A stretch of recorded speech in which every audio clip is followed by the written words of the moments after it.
Some of the best moments of my life have been when I'm completely alone, which sounds depressing, but I think it's quite the opposite. We live in a world that makes being alone seem sad. Like if you're at the cafe on your own or at the cinema on your own, you must be a lonely person. But as I've grown up, I've started to think that's just not the case at all. Because in personal experience, doing things alone taught me confidence, independence, and honestly, it changed the way I look at life. So today I want to share with you how I went from avoiding being alone to realizing it's one of the most important skills in your 20s and why you might need it too. I need 20 mil, make it cash on.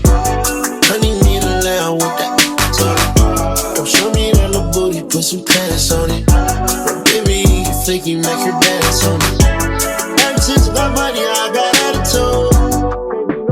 When I come to think of it, I actually can't remember the first time I did something on my own, like going to dinner, going to the movies, going shopping. You know, like when someone's like, I'm going to do something on my own. I can't remember the first time I actually did it in my life. I'm sure it was when I was younger, but I do remember the first time I was told it wasn't supposed to be normal. I can remember I was walking with a group of friends and one of the girls said, "Oh my gosh, look at that guy, he's eating on his own, like I feel so bad." And everyone was like, "Oh yeah, that's so sad." And I was like, I wasn't aware that the societal norm was that we were supposed to always be with someone. Like I don't think I ever got that memo. So yeah, that was the first time I found out that it wasn't normal to be on your own all the time. Or should I say it wasn't socially, you get what I'm saying. And that's when I kind of found out it was supposed to be like a awkward and difficult experience. And that's not to say I've never felt awkward in a situation, because I definitely have. Like, don't get me wrong, eating alone, going to the movies alone is not all sunshines and rainbows, but I quite like it. I guess I've just always kind of been comfortable on my own in those situations, in public, wherever it may be. Like even now, like I'm just comfortable on my own. And quite frankly, I actually kind of prefer it sometimes.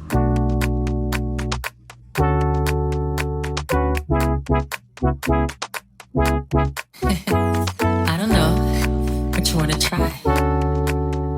Every time you see do you remember when we fell in love? We were young and innocent then. Alright, so I've been hearing about this sweet treat place all over. TikTok, Instagram, everything, you name it. It's called Get Baked. Originally born in Leeds, apparently. I'm not sure what that means. I only know the one that exists in Manchester. It's basically just a stall full of baked goodness. And I'm not gonna lie, I decided to act a fool. This is an Instagram reel, by the way. Say hi, Instagram. Instagram said hi back. So what did I get? Honestly, I can't remember. Oh my gosh, I accidentally opened it this way. But I think we can all agree, regardless what it's called, we're gonna call it beautiful. Holy smokes, look at this guy. Like, how do you even begin to bite something like this? Oh my gosh, this thing's dense. Like I can't go vertical, because obviously that's way too much dip for my chip. And then sideways is just asking for a disaster.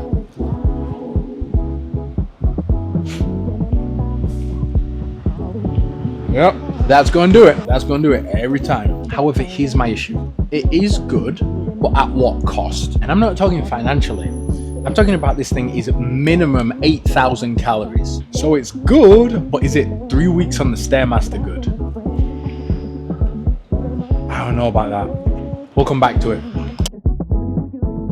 As we grow up, our friends, society in general, teaches that being alone is embarrassing. But the truth is, nobody really cares. There's nothing to be embarrassed about, and the only one judging you or thinking about you is you. And if you're someone that errs on the side of feeling uncomfortable with being alone in certain situations, which is perfectly normal, maybe my point of view, my approach, the way I see things now might be of interest. And I don't want this video to make it seem like having friends or being around people is the wrong thing to do. Having friends is normal. Having friends is great. I'm so grateful for my circle of people that I get to call friends and family. We are...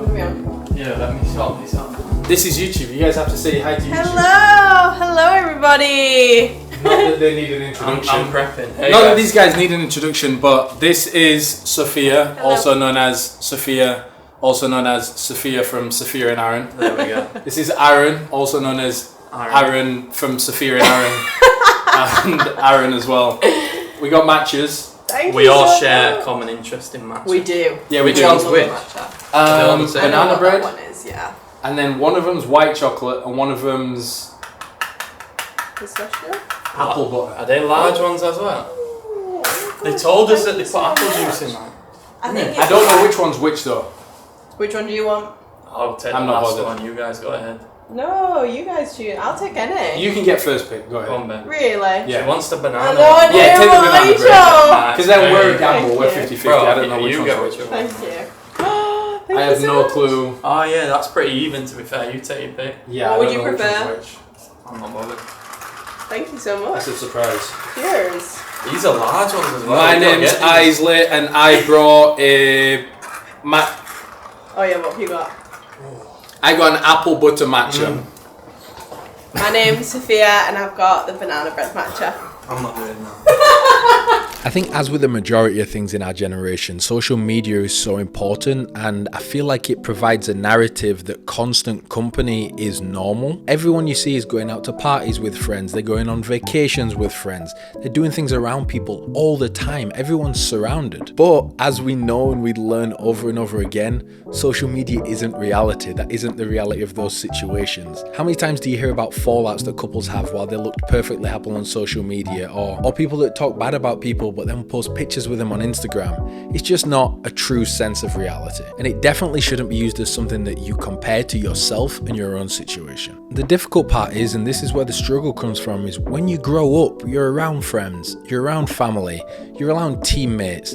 They're your support. They pick you up when you're down, they make you happy when you're sad, they're there to comfort you when things go wrong. But as I mentioned in my last video, when you grow into your 20s and adulthood hits you, you all of a sudden lose the majority of that, and that's when you truly develop the skills and capabilities to be on your own, to be able to go through tough times without needing that support blanket, being able to dust yourself up, pick yourself up, and get back on the horse. And to my point earlier, I'm not saying that having that is wrong. It's amazing if you do have that, and you should cherish it and value it. But having the skills and capabilities to survive without it makes you much more whole as a person. Our ability to not link our self-worth and happiness to the validation of others is so important. Like, if you can only feel good when someone tells you you're doing good, or if you only think you look good when someone tells you look good, it's a recipe for failure. Because if you are in a situation where you lose those people, maybe out of your control, maybe you fall out, maybe that relationship isn't serving you the same, all those self-worth factors that you tied to the validation of others, if you lose that validation, you lose that self-worth, which, as I mentioned earlier, results in you sacrificing and compromising into a relationship just so that you can feel that little bit of self-worth from the validation.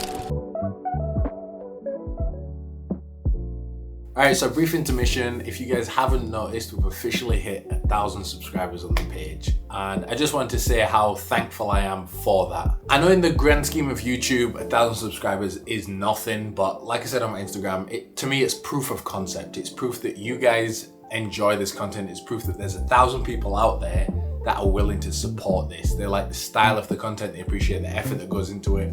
It's just proof that I'm not going insane. And as easy as it is to say, to have confidence, to do this, to back yourself, yada yada, occasionally it's nice to know that people do actually appreciate and see things the same way you see them. So if you are one of those 1,000 people, I'm so grateful. You will forever be one of the first 1,000 subscribers that I ever got. Whatever happens to this page, wherever it goes, I'm so grateful for you. Obviously, it doesn't cost you anything. It isn't a massive lift for you, but the fact that you went out your way to hit subscribe, I appreciate that so much. I'm so grateful every time one of you guys comments and I can interact with you, whether you like the video or dislike the video, what you think we should do next, whatever it is. I'm so grateful for the community that I've built, and hopefully we'll continue to build. But yeah, it's not like we need like a national holiday or anything for it, or you should stop doing what you're doing right now. It really doesn't matter. But it's something that I wanted to, I don't know what the word is. My brain's asleep. Acknowledge. Acknowledge is the word I was looking for. I wanted to acknowledge it. I wanted to have this moment to keep moving forward. I'll do the same when we hit 5K, 25K, 100K, whatever happens. I wanted to remind you guys that you're not taken for granted, and I appreciate every single one of you.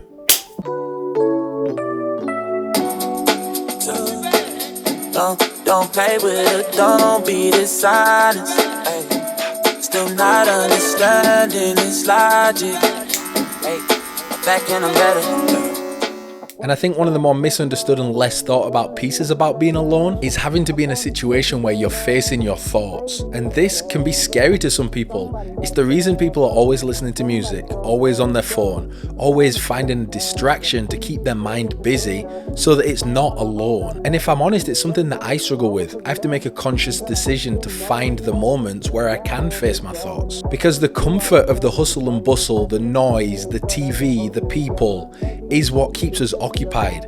And sometimes being alone and in silence can be scary. But when I do find those moments and I'm able to sit with my thoughts, those are the times where I've been the most creative, I've had the most ideas, and I've felt the most motivated. But don't get me wrong, it can be pretty intimidating to start with. So I've been recently trying to get into my protein, and I've started to get into the hard-boiled egg game. I don't know if that's something I should be proud of, but if you are in the hard-boiled egg game, and you are someone that wants to get their protein nice and easy, every couple days, I get like 12 to 18 eggs, boil them all at one time in this, peel them, put them in a tub, and then just put them in the fridge. I think you guys are just smarter than me. Because in my head, this is genius. Like, this is the smartest thing I've ever done. But you're probably thinking, dirt, Isley, we learned that in middle school. But if you're also a bit mentally slow like me, there's your tip for the day. Boil all your hard-boiled eggs in one bunch, peel them, tub them, fridge them, and then you're set for a little minute. You got a nice little stack of protein. Thank me later. So I'm supposed to be going golfing tomorrow, and I've been golfing for a while. I grew up around golf, and it's something that I do every now and again for fun, but I'm not the best. However, it's been a while since I swung a club, and mainly I just don't really want to break my back while I'm swinging things. So I came out to the little chip and putt 9-holer to see if I can give things a go. Try to get loose as a goose. As you can see by the sky, we're still in England. Obviously, that is the weather that you can expect. Hopefully it doesn't chuck it down, and we can hit some golf balls around here and have some fun. See what this swing's feeling like. Oh, that'll work if it's the right club. No! I'm going to break it down into 4 points. Firstly, independence. Once you stop waiting for others to validate your choices, you're able to do things on your terms. You're able to find friends and relationships that water your garden. They make your day better. They make things more enjoyable. They aren't the reason that you exist. And if those relationships ever stop serving you, or if you feel like you're being disrespected or mistreated in those relationships, you have the skills to be alone, to be by yourself, and to survive in this world and live a happy life without that. So there is no compromise. There is no need in these toxic relationships. You're perfectly fine on your own, and you have the independence to do all those things. We all know how much our confidence grows over time after we learn a new skill. You feel so much more confident in all areas of your life. And this is truly a skill that once you master makes you feel like the world is your oyster. And don't get me wrong, I'm not here to tell you it's an easy one. It's definitely tricky to start with, but once you go to that first restaurant on your own, or you go to the movies by yourself, and you break the ice and start to become someone who's comfortable on their own, that's huge for your confidence. And third is creativity. This is huge. The silence of you and your mind alone is terrifying, but it's also the moments where you find the most creative inspiration. When you're out running or out walking or whatever it may be, and you have a clear mind, you create space for those creative ideas to live, to grow, to be born. And I'll be honest, that might just be a personal preference. Everyone gets creativity in their own way. And finally, presence. I challenge you to do this. Go to a cafe on your own, put your phone away, put your laptop away, no headphones, no nothing. Just enjoy your coffee and look around. Now you might be asking yourself, Isley, why is your pizza box upside down? I've just realised that you guys are never ever asking what I think you might be asking. Like realistically, if I was ever watching a video, I would never ask that, but enjoy unnecessary answers to questions you didn't ask. The reason being is absolutely pouring it down outside. Like, look at this. That was a terrible demonstration. Just trust me, it's raining sideways. So I thought if I flip the pizza box upside down, then the flaps that go on the inside and leave the crack around the outside will then be underneath. So then the roof will be impenetrable. First of all, the idea is genius, and second of all, that word, incredible. We went to Manca as always. We got the spicy Italian, which is like a spicy pepperoni. Here, get a bite, get a bite, get a bite, get a bite.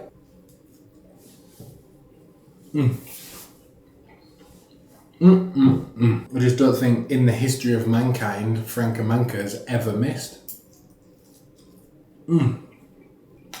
So here's the rundown. Yesterday I was filming UGC and I filmed 12 videos in a day, which in itself is borderline insanity, and I was exhausted. But it wasn't as bad as you might think. Why? Because I planned my videos. Top tip if you're new to the creating scene, get a book like this, and inside of it, do your worst sketches of what you want it to look like. And then when you show up and you film, it's easy. You look at this, you know exactly where you're filming, how you're filming, lighting, angles, lenses, everything. You're ready and set to go. However, yes, that was a long day, but the longest part now is editing. I have an incomprehensible amount of videos to edit. So I came into this room, locked myself in, got a pizza, got some snacks, got some drinks, and we're gonna rock out till we knock out. All in all, I think the takeaway is this. The world tells us that being alone is sad, but the truth, it's freedom, it's growth, it's how you figure out who you really are. Without the noise, without the distractions, just you and you. And once you're able to find comfort in being alone, you become unstoppable. And that's not to downplay the values of relationships, the friends, the family. It's not to downplay that at all, because those people serve a beautiful purpose and they should continue to do so. They're people that you should value, people that you should keep in your life. Sometimes there's challenges where you wish you had someone to lean on, and having those people is great. If you do have them, you should be so grateful and use those people. But if you find yourself in a situation where you don't and you're alone, you should be equipped to deal with that too. And as I wrap up the video, I want to leave you guys with this. Next time you get a chance and there's something you want to do and maybe you don't have someone to do it with, your friends are busy, your family busy, don't not do that thing. Do it because you want to do it, and don't be afraid to do it on your own. And if you are someone that is in a friendship or a relationship that is not serving you, it's toxic, it's harmful, don't fear the idea of being on your own. Because as much as it's nice to have people around, you don't need those people if they're not helping you. You will be perfectly fine and have just as much fun on your own.